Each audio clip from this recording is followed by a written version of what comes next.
The Sports Source is brought to you by Fast Frame, with exciting Vol sports prints now available.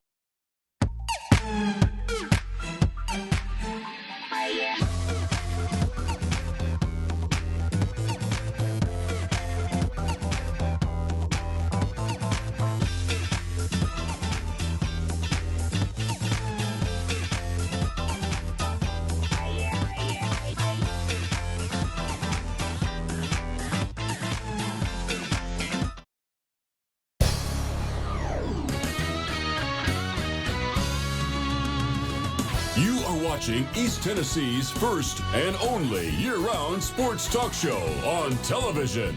This is The Sports Source with your host, John Pennington. Good Sunday morning and welcome into The Sports Source. St. Patrick's Day is coming up on Thursday, and those are just a few of the guests you're going to see on today's show right here to talk Tennessee football, to talk Tennessee basketball. Wow, get to end it on a high note. Could that be any better? And then we'll also talk about Peyton Manning, of course, Peyton Manning, on the week that he retires. We'll discuss him as well. All that coming up today's show. Let's get right into it. First segment of our program brought to you by Tennova Healthcare, home of the Men's Health Center of Excellence, where you'll get one-on-one communication, information, even some hand-holding if you need it, from a point person assigned directly to your case. Don't face prostate cancer alone, gentlemen. Check in with Tennova Healthcare. Let's be the first call to ask about their Men's Health Center of Excellence and let them consult with you. All right, want to welcome in the first round of panelists today. We have right here Bob Hodge, down from him Jimmy Himes, down there Chuck Cavaleris, and the star of the show today. It ain't about a salary; it's all about reality. We got Sterling Hinton. I like that job. Yeah, and trust me, it's the only time you'll ever be mentioning the word reality. Sterling Hinton, former Vol quarterback, VFL. If there's ever a Vol for life, it is Sterling Hinton. And I want to start with you. We're going to throw some red meat to the fan base. All right, we're going to go Donald Trump and Bernie Sanders, but no fighting. Fire up the fan base. Sterling, you got expectations higher than they've been in a decade.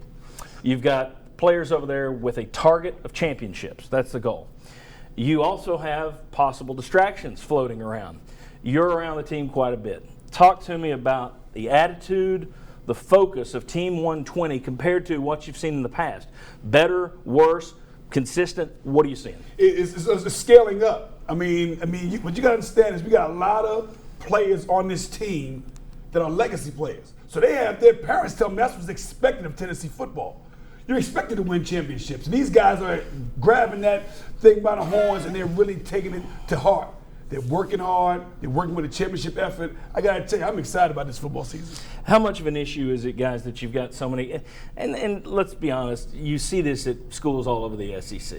And even when you have so many guys for Tennessee that are out for the spring, and even though some of those who aren't out aren't going to be having a lot of contact, your Jalen Hurds, your Josh Dobbs, your Alvin Kamara, maybe Sutton, Ray's Maben.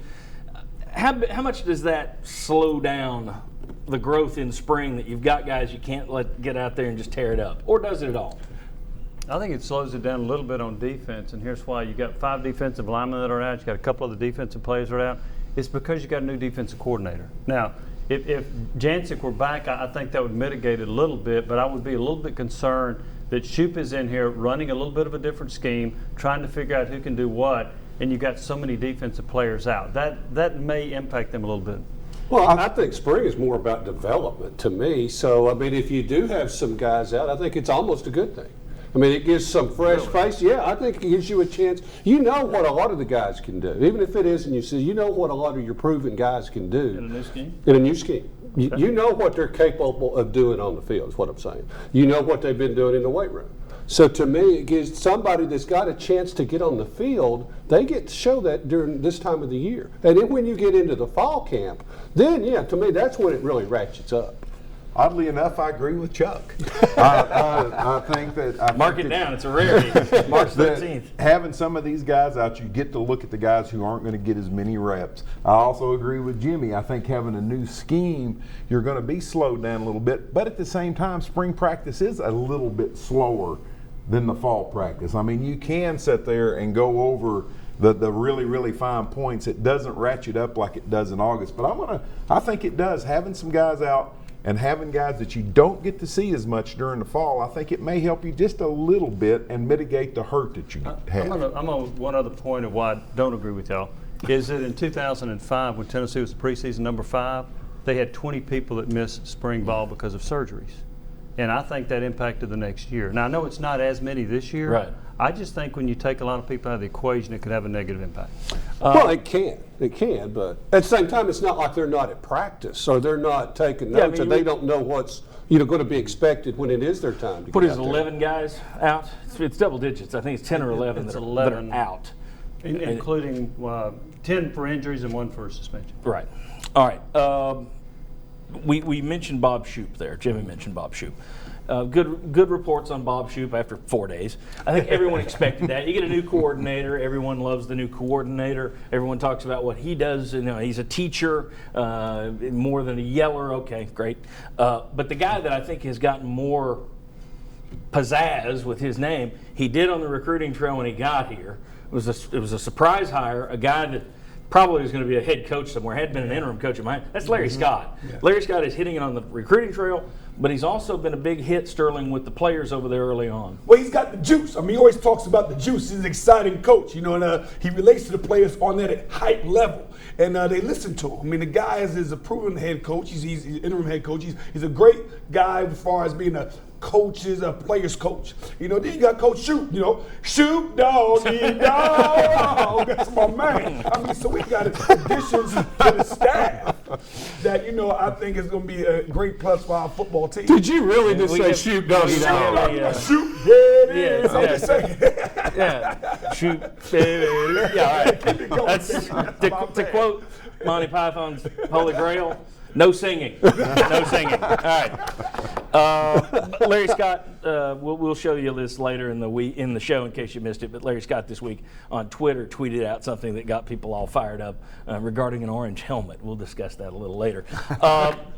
Whether you're seeing it, seen it, whether you're hearing it, anybody that's off to a hot start so far in spring, anybody that stands out that you've heard that you're going, okay, well, that sounds like a hot start. I'll throw out Drew Richmond.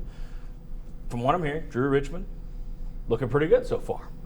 And that's someone you're going to be counting on. He didn't get on the field last year, redshirted. You're wanting to see him take a step forward. Reports say he is. Drew Richmond is one guy I'll throw out there. I think one that everybody got their attention is Khalil McKenzie. Yes. Because he's sort of transformed his body a little bit. I was looking at pictures of him the other day, and I thought, this is not the same guy that ended the season last year. So you get him in shape, and what's the word coming out? He's unblockable. Ooh. So, I think Khalil McKenzie's one. That's what I was going to go with, Khalil. I mean, when he got here, he couldn't run very well. Now he's running a lot better, and I tell you, a lot of progress. Rashawn Golden, a guy that really looked good last year in camp and then missed the season, but they moved him to primarily safety right now, off the nickel. He's doing really well, and another defensive back that they've raved about is Micah Abernathy, who's also moved to safety. And I think you got to look at some of the younger players that have been in the program and now have had a full year in the weight room. Kirkland at linebacker is one. I've heard some really good things about how he's looking too. Harold Taylor, defensive end, is another. Juwan Jennings catching eyes as well over there. A guy that a lot of people wanted to see move to defense, but I like him right where he is. I think Juwan Jennings is the next Corey Fleming. I think he's that good. I like him right where he is. I think he's that good. And Elliott Berry's looking good out there. Sterling Hinton, thanks for dropping by. Always fun to have you on the show. We'll do it after singing, but I appreciate you dropping by. We'll see you throughout spring. I appreciate it, Pearl. Absolutely. And just a note to our Comcast and Charter viewers on DVR. At about 35 minutes into today's show, it will cut off. That is not my issue. That is an issue between other people. I can assure you that I'm not happy about the issue, but always check your guides. If you DVR us, always check the guide and know that, as has been the case for the past decade, we are here from 11 to noon. So if you have to record a show that it says is on at 11:35, even though it's not, then set it to record. We will be here 11 till noon Sundays until the end of time. Thank you very much. We'll see you in the next segment when we start to talk Tennessee basketball with VFL Isaiah Victor, with Mark Pancratz, with Mike Strange. We've still got a lot of football to come, and we got Peyton Manning.